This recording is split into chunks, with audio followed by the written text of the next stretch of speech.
మ్యాన్మార్లో scam centre నుంచి పరారై సరిహద్దుల్లోని థాయిలాండ్లో తలదాచుకున్న 270 మంది భారతీయులు సురక్షితంగా ఢిల్లీకి చేరుకున్నారు.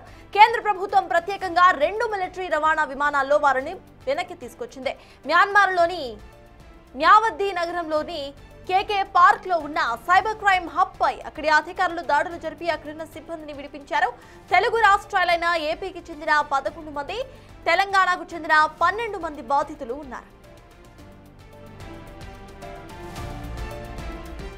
ఇందులో సుమారు 500 మంది భారతీయులు సహా 28 దేశాలకు చెందిన మొత్తం 1500 మంది ఉన్నారు. అంతా కలిసి సరిహద్దులోని థాయిలాండ్ పట్టణం మే సోట్ కు చేరుకున్నారు. అక్రమంగా ప్రవేశించిన ఆరోపణలపై అక్కడి అధికారులు నిర్బంధంలోకి తీసుకున్నారు. సైబర్ మోసాల్లో భాగస్వాములుగా మారిన వీరిని సురక్షితంగా స్వదేశానికి తీసుకొచ్చేందుకు థాయిలాండ్, మ్యాన్మార్లోని భారత రాయబార కార్యాలయాలు అక్కడి ప్రభుత్వాలతో సంప్రదింపులు జరిపాయి. ఈ చర్చలు సఫలం కావడంతో వైమానిక దళానికి చెందిన 2 విమానాల్లో మొదటి విడతలో 26 మంది మహిళలతో సహా 270 మంది ఢిల్లీకి చేరుకున్నారు. వీరిలో అక్కడ బాధితులుగా మారిన వారు, నేరాల్లో పాలు పంచుకున్న వారు ఉన్నారు. అధికారులు వీరిని ప్రశ్నించే అవకాశం ఉంది. విదేశీ ఏజెంట్ల వలలో అసలు ఎలా పడ్డారు, అక్కడ ఎలాంటి విధులు నిర్వహించేవారు, ఇటువంటి డీటెయిల్స్ ను తెలుసుకుంటారు. మ్యాన్మార్లోని స్కామ్ సెంటర్లు అనేక దేశాల్లో విస్తరించి ఉన్నట్టుగా అధికారులు ఇప్పటికే తెలిపారు. అదేవిధంగా థాయిలాండ్లో ఉన్న మిగతా వారి కోసం కూడా మరిన్ని విమానాలు పంపుతామని అధికారులు తెలిపారు.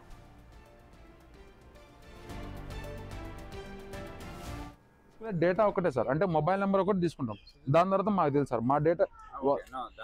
దాని తర్వాత వాళ్ళకు చైనీస్ వాళ్ళకి చేయాలి సార్ మేము ఆ నెంబర్. వాళ్ళకి ఓన్లీ కావాల్సింది వాట్సాప్ నెంబర్ సార్. వన్స్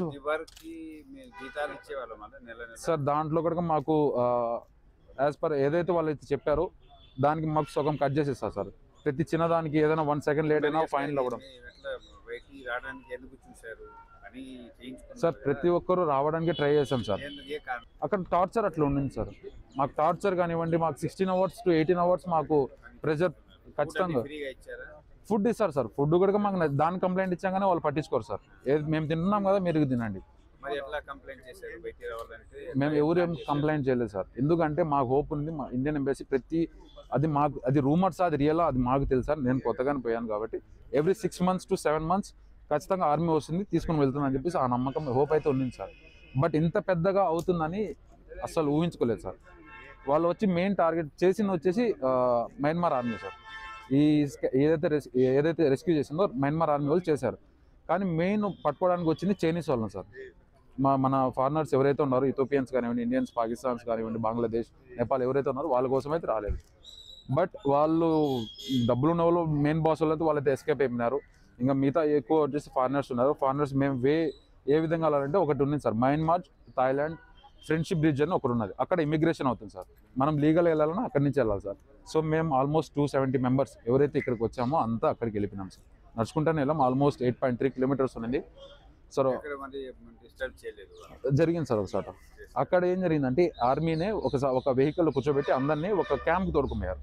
అక్కడ మీరు రెస్ట్ తీసుకోండి, మేము మార్నింగ్ తీసుకున్నామని చెప్పారు సార్. కానీ మాకు వచ్చిన ఇన్ఫర్మేషన్ అంటే లోకల్లో ఎవరు చెప్పారు, వేరే ఎవరు అతనుకు, మీరు ఉంటే ఈరోజు నైట్ కల్లా ఇక్కడ ఉండి వెళ్ళిపోవాలంటే ఈరోజు నైట్ కల్లా వెళ్ళిపోండి, మార్నింగ్ కల్లా అంటే కంబోడియాకి షిఫ్ట్ చేస్తామని చెప్పేశారు సార్. ఇది కంబోడియాకి షిఫ్ట్ చేస్తారో అది ఎక్కడ చేస్తారో తెలియదు. బట్ మన ఇండియన్స్ అంతా ఉండడం కాబట్టి మేము ఇంకా తోసుకుంటూ వాళ్ళతో డేర్ చేసి వచ్చేసాం సార్. ఉంటే గ్రూప్లోనే వచ్చేసాం సార్. ఆల్మోస్ట్ ఆ గ్రూప్లో 270 మెంబర్స్ ఉన్నాము. ఇప్పుడు ఎంతమంది వచ్చామో అంతమంది వచ్చేసాం సార్. ఇట్లా ఈ విధంగా. ఇదే అంశంపై డీటెయిల్స్ మా ప్రతినిధి శివ అందిస్తారు. మయన్మార్ నుంచి ఏపీ ప్రభుత్వం 11 మంది మయన్మార్ బాధితులను ఏపీ భవన్కి తీసుకొచ్చారు. వారు ప్రజెంట్ ఎక్కడైనా వారిని అడిగి మరొక సందేహం. మీరు ఎక్కడి నుంచి వచ్చారు? ఎక్కడ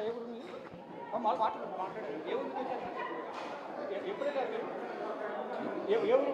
ఎప్పుడు మీరు మయన్మార్ వెళ్ళారు? ఆల్మోస్ట్ ఒక 4 months అయిందమ్మా. 4 months అవుతుందా? అవునండి.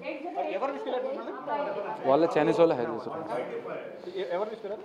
వాళ్ళే హైర్ చేశారన్న. అక్కడికి వెళ్ళి మీరు ఏం వర్క్ చేశారు? అక్కడ మాకు తెలీదు ఆ వర్క్ అని చెప్పేసి, కానీ మాకు చెప్పింది డేటా ఎంట్రీ వర్క్ చెప్పారు. మొత్తం 11 మంది మయన్మార్ బాధితులు ఇక్కడ చూస్తున్నారు. ఇటు మహిళలు కూడా ఇద్దరు ఆడపిల్లలు కూడా ఉన్నారు. వారు ఏపీలోని వివిధ ప్రాంతాల నుంచి వారంతా కూడా ఇక్కడి నుంచి మయన్మార్ వెళ్ళారు. కానీ వారు చెప్పిన వర్క్ ఒకటి, కానీ వారు చేసే వర్కౌట్ అంటూ కూడా వారు చెప్తూ ఉన్నారు. మొత్తంగా 11 మంది మయన్మార్కి ఇక్కడ నుంచి ఏపీ నుంచి మయన్మార్కు వెళ్ళారు. ఆ బాధితులందరూ కూడా ఏపీ ప్రభుత్వానికి సంబంధించిన ఏపీ భవన్ రెసిడెంట్ కమిషనర్, అలాగే ఇక్కడ ఏపీ భవన్ సిబ్బంది ఏపీ ప్రభుత్వం ఆదేశాలతో ఇక్కడి నుంచి వెళ్ళి వారిని నోయిడాకు వచ్చిన మొత్తం 270 మంది ఇండియన్స్ వారందరూ కూడా తెలంగాణకు సంబంధించిన 12 మంది, ఏపీకి సంబంధించిన 11 మంది. తెలంగాణ వారు డైరెక్ట్గా ఎయిర్పోర్ట్ నుంచి అంటే తెలంగాణకు వెళ్ళిపోయారు. కానీ 11 మంది ఏపీ వారు మాత్రం ఏపీ భవన్కు తీసుకొచ్చారు.